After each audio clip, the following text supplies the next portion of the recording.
Hi friends, JS sports club में आपका स्वागत है। मैं आपको जोहर सिंह। आज जो है मैं जो कुछ ऐसी बातों पे बात करूँगा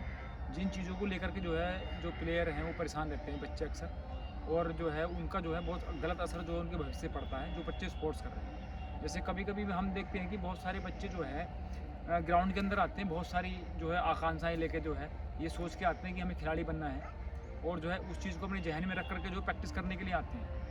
लेकिन कई सारी चीज़ें क्या होती है कि बहुत सारे बच्चे आते हैं ग्राउंड के अंदर प्रैक्टिस, मान लो आपके पास 20 बच्चे प्रैक्टिस करने के लिए आते हैं, तो आपने ये चीज़ नोट करी होगी 20 के 20 बच्चों की परफॉर्मेंस एक सी नहीं होती। अब एक सी नहीं होती तो उसके बहुत सारे रीज़न रहते हैं। बच्चे आते तो सभी हैं ग्राउंड के अंदर, लेकिन कुछ बच्चे उनमें से ऐसे होते हैं कि जो बहुत अच्छे जो कंपटीशन खेलते हैं, बहुत अच्छी प्रैक्टिस करते हैं, बहुत अच्छे प्लेयर होते हैं। लेकिन कुछ बच्चे ऐसे होते हैं जो बिल्कुल मीडियम होते हैं, जो ना तो उन्हें बेकार कह सकते और ना ही बहुत अच्छे कह सकते। कुछ ऐसे होते हैं जो बिल्कुल जो है अपना समय ही ख़राब करते हैं। ग्राउंड के अंदर आते हैं और जो है अपने कोच के जो है जी जी चुराते हैं एक्सरसाइज के अंदर, और जो है कोच के सामने जो है थोड़ा बहुत वर्कआउट कर लेते हैं और पीछे बिल्कुल भी कोई एक्सरसाइज जो है वो करना पसंद नहीं करते। तो इस तरीके से जो है बच्चों की बहुत सारी कैटेगरी होती है। तो मैं यही बात करूँगा कि जो है जब भी आप ग्राउंड में जाते हैं या अपना जो है आप स्पोर्ट्स चुनते हैं, आप पढ़ाई को छोड़ करके स्पोर्ट्स चुनते हैं, आपको पता है कि जब बच्चा स्पोर्ट्स करता है तो उसको कोई लेना देना पढ़ाई से नहीं होता। ज़्यादातर जो समय बिताता है बच्चा जो है स्पोर्ट्स को लेकर सिर्फ स्पोर्ट्स के अंदर ही बिताता है। तो उसमें हमने देखा है कि जो है बहुत सारे बच्चे इन गलतियों को करते हैं। तो इसमें हमें क्या करना है कि जो बच्चे इस तरह के होते हैं, जो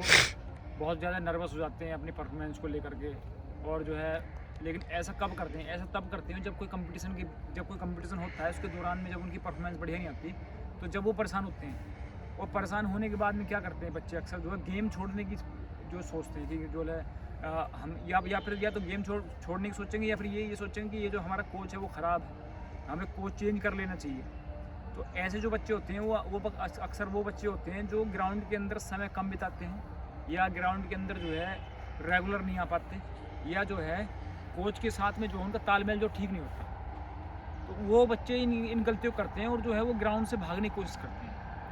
वो जो है अक्सर कोई भी इवेंट के अंदर परफॉर्मेंस नहीं आई, फिर उसके बाद में जो है वो यही काम करते हैं। तो इसमें जो होता है ना, इसमें बच्चे की गलती होती है। बच्चा जो है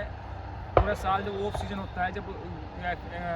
थ्रो का सीज़न नहीं होता, गेम नहीं होते, उस दौरान जो है बच्चा जो है अपने आप को जो छुपाता है, बचाता है एक्सरसाइज करने से, और जो है थ्रोइंग टाइम पे जो कम खेलने के लिए आता है, और जो है अपने जो कोच के साथ में जो सही से तालमेल बैठा नहीं पाता, अपने जो है अपने आप को कोच के सामने जाने छिपाता है, और अक्सर करने चोरी करता है, और फिर उसका नतीजा उसे जो है कंपटीशन के अंदर भुगतना पड़ता है। जब कंपटीशन आएगा तो बच्चा क्या करेगा, कंपटीशन के अंदर जो है परफॉर्मेंस अच्छी नहीं आएगी, फिर उसके बाद में जो है वो दोष देगा, कोच को देगा दोष, या जो है अपनी कमी नहीं बताएगा, या तो कोच को दोष देगा कि कोच ख़राब है, कोच चेंज करो, या फिर जो है अपने अंदर जो ये हीन भावना लेके आया कि जो है मेरे बस की स्पोर्ट्स करना नहीं है, जबकि उसने जो है स्पोर्ट्स को कोई समय नहीं दिया, स्पोर्ट्स को जो है ढंग से ग्राउंड के अंदर करा नहीं, और जो है कोच के साथ में सही से तालमेल नहीं बैठाया। इन सब चीज़ों का जो है कारण रहता है, और बच्चा क्या करता है कि जो है इन सब चीज़ों को जो है दोष देता है परफॉर्मेंस के ऊपर,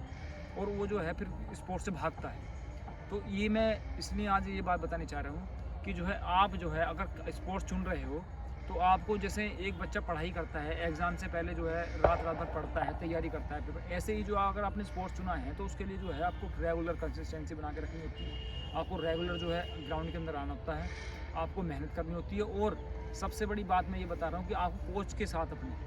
उसको तालमेल बैठाना होता है, आपको अपने टर्म्स अच्छे बनाने होते हैं, कोच के साथ संबंध ठीक से रखने होते हैं, आपको कोच की रेस्पेक्ट करनी होती है। कोच के साथ आपका तालमेल जितना अच्छा रहेगा और जितने आप टच में रहेंगे, आप उतनी ज़्यादा सीखेंगे, आप उतनी आपकी परफॉर्मेंस अच्छी रहेगी, और आप ज़्यादा से ज़्यादा सीखने की कोशिश करें, ना कि जी चुराने की कोशिश करें। तो वहाँ पर जो है बच्चों में ये फ़र्क नज़र आ जाता है। जो बच्चे इस तरह से होते हैं कि जो जी चुराते हैं, ग्राउंड में कम आते हैं और ऐसे, तो उन्हें जो है फिर कंपटीशन के अंदर परेशानी देखनी पड़ती है। लेकिन जो बच्चे मेहनत करते हैं, जो बच्चे कंटिन्यू आते हैं, मेहनत करते हैं, उनकी परफॉर्मेंस बढ़िया रहती है। यही वजह होती है कि जब बहुत सारे बच्चे ग्राउंड के अंदर होते हैं, तो उनके अंदर जो है कुछ बच्चे जो बड़े बेस्ट होते हैं, कुछ बेकार होते हैं। उन सब का रीज़न यही रहता है, और फ़र्क सबको पड़ता है। जब परफॉर्मेंस होती है, जब आपका कंपटीशन होता है, तो जब वहाँ नंबर नहीं आता, वहाँ पे कोई प्लेस नहीं पड़ती, तो फ़र्क सब बच्चों को पड़ता है और बराबर पड़ता है। बल्कि जो बच्चा प्रैक्टिस अच्छे से करता है उसके ऊपर ज़्यादा पड़ता है, और जो बच्चा प्रैक्टिस नहीं भी कर रहा है उसके ऊपर ये फ़र्क पड़ता है कि वो जो है अपने आप को जो है गलत सोचता है और जो स्पोर्ट्स छोड़ने की सोचता है, फिर उसके ऊपर ये प्रभाव पड़ता है कि ना तो वो पढ़ ही पाता है, ना स्पोर्ट्स कर ही पाता है। तो ये कंडीशन आती है। और फिर दूसरी बात मैंने देखी बच्चों के अंदर कि जो कोई ये इसका सबसे बड़ा जो कारण है ये जो है ग्राउंड छोड़ के भागने का या अपना मूड बदलने कि हम आज अब जो स्पोर्ट्स नहीं करेंगे, उसका कारण दूसरा ये रहता है कि रेस्पेक्ट ना करना, अपने इम्प्लीमेंट की रेस्पेक्ट नहीं करना, अपने ग्राउंड में आकर के आपको अपने ग्राउंड का आदर सम्मान नहीं करना। ग्राउंड के अंदर आप आ रहे हैं, गंदगी कर रहे हैं, और ग्राउंड के अंदर जो है आप कोचेज़ के सामने भी जो है मजाक कर रहे हैं, हंसी कर रहे हैं, बच्चों के साथ बातें ज़्यादा कर रहे हैं, एक्सरसाइज कम कर रहे हैं, या एक्सरसाइज के टाइम पे आप जो है एक्सरसाइज में जी चुरा रहे हैं, आप सबके साथ में एक्सरसाइज नहीं कर रहे हैं, या आप जो इम्प्लीमेंट आपके हाथ में है उसकी आप इज्जत नहीं करते, या आप जिम के अंदर जाते हैं जो उसके अंदर इक्विपमेंट होते हैं जिनके थ्रू आप एक्सरसाइज करते हैं, आप उनकी इज्जत नहीं करते। तो इसका भी बच्चे के ऊपर जो इफेक्ट पड़ता है। इज्जत करने का कारण ये है कि जब आप उसकी इज्जत करते हैं, आप उसको माथे से लगाते हैं, आप अपने इम्प्लीमेंट को, ग्राउंड को, अपने जिम के अंदर जाते हो उसके सारे सामान को, तो उससे इफेक्ट ये पड़ता है कि आपको एक मेंटली जो है प्रेरणा मिलती है आगे प्रैक्टिस करने की, मेहनत करने की। ये नहीं है कि आप उसकी इज्जत करें तो जो नेचुरली आपके अंदर पावर आ जाएगी या आप थ्रो लगाएं, ऐसे नहीं होता। आपका जो है ना एक तरह से जो है आपको मोटिवेशन मिलती है। आप उसकी इज्जत करोगे तो आपके अंदर एक फीलिंग आती है, आपके अंदर एक जज्बा आता है कि मैं मेहनत करूँ, मेरे लिए भगवान है, मेरे लिए सब कुछ है, मैं इसके थ्रू जो है सब कुछ करना चाह रहा हूँ, मैं खिलाड़ी बनना चाहता हूँ, पैसा कमाना चाहता हूँ, नौकरी लगाना चाहता हूँ, तो या मैं बड़ा प्लेयर बनना चाहता हूँ। तो ये सब चीज़ें आपके मन में आती हैं ये चीज़ करने के बाद, तो आपको एक मोटिवेशन मिलता है, आपको आपके अंदर एक जज्बा होता है ये करने का कि मैं कुछ मेहनत और ज़्यादा करूँगा या आज से और ज़्यादा मेहनत जो बढ़ा कर करूँगा। तो ये आपको इज्जत करने के बाद आता है। आप अपने इम्प्लीमेंट को संभाल के रखते हैं, भोला है मतलब भाला है, गोला है या डिस्कस है, आप उसकी रेस्पेक्ट करेंगे, आप उसकी इज्जत संभाल के रखेंगे, आप उसको फेंक के नहीं मारेंगे। तो अगर एक बच्चा उसको ऐसे फेंक के मारता है, एक बच्चा जो है माथे से लगाकर प्यार से रखता है, तो उसके अंदर एक ऑटोमेटिक आपके दिमाग में ये बात आती है कि मैं इसकी इज्जत करता हूँ, तो खुद से आपके अंदर एक आपके अंदर प्रेरणा रहेगी कि मैं मेहनत ज़्यादा करूँ। और जो एक फेंक के मारता है तो उसके अंदर नेचुरली ये रहता है कि यार छोड़ो, जो चल रहा है वो चलता रहता है, कि आओ फेंको फिर चले जाओ। तो ये सब चीज़ों का इफेक्ट बच्चे को पड़ता है। आप अपने इम्प्लीमेंट की इज्जत करें, उसके साथ में आप बिहेव अच्छा रखें, सब कुछ आपकी नौकरी, आपकी जो है गेम, आपकी शोहरत, इज्जत, पैसा सब उसी से मिलने वाला, तो आप उसकी इज्जत करें। ये दूसरा पॉइंट है। और अपने स्पोर्ट्स को लेकर के कभी भी ये ना सोचें कि जो है हम स्पोर्ट्स के अंदर बेकार हैं, या हमने 1-2 साल प्रैक्टिस करी है तो हमारे समझ में नहीं आ रहा है, ऐसा कुछ नहीं है। आप समय दें, आप जब समय दोगे लंबा तो आपको जो है धीरे धीरे ये बात समझ में आएगी। आप एक दिन के अंदर खिलाड़ी बन नहीं सकते। फिर दूसरी आती है आपकी बात, मैंने जो कोच वाली बात बताई है कि बच्चे बहुत सारे कहते हैं कोच चेंज करो। कोच चेंज करने की ज़रूरत नहीं होती है। आप अपने अंदर ये मतलब अपने अंदर ये विचार करके देखो कि हम प्रैक्टिस कितनी करते हैं, या हम डाइट कितनी लेते हैं, या आपने अपने अंदर ये विचार करो कि हम जो है रिकवरी कितनी करते हैं, हम डाइट कैसी ले रहे हैं, हम कितने समय घर में आराम कर रहे हैं, या हम इधर उधर घूमते तो नहीं फिरते। ये सारी चीज़ें मिला कर के देखो, तब आप अपने कोच से कंपेयर करो। आप कोच के साथ तालमेल बिठाओ, ना कि कोच को छोड़ने की सोचो, ना कि अपनी परफॉर्मेंस अगर आपकी नहीं आई, ना कि अपने आप को दोष दो।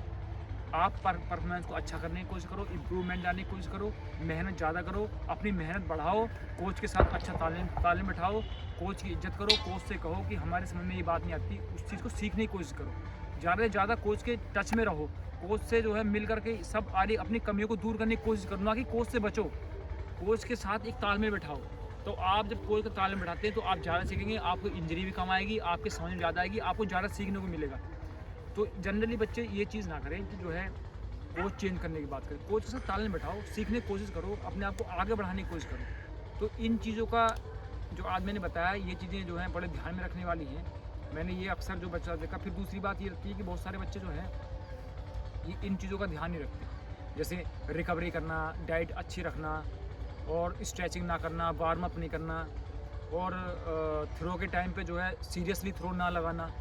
इन चीज़ों का भी बहुत ज़्यादा इफेक्ट पड़ता है एक गेम के अंदर, कि आप स्ट्रेचिंग कितने समय में कर रहे हैं, आप स्ट्रेचिंग किस लेवल की कर रहे हैं, आप जो है वार्म अप कैसा करते हैं, आप जो है मतलब जो थ्रो के टाइम पे जो है कितने सीरियसली थ्रो लगा रहे हैं। फिर उसके बाद आता घर में जाकर आप डाइट कितनी अच्छी ले रहे हैं, फिर उसकी रिकवरी कितने ढंग से कर रहे हैं, आप रिकवरी कर रहे हैं नहीं कर रहे।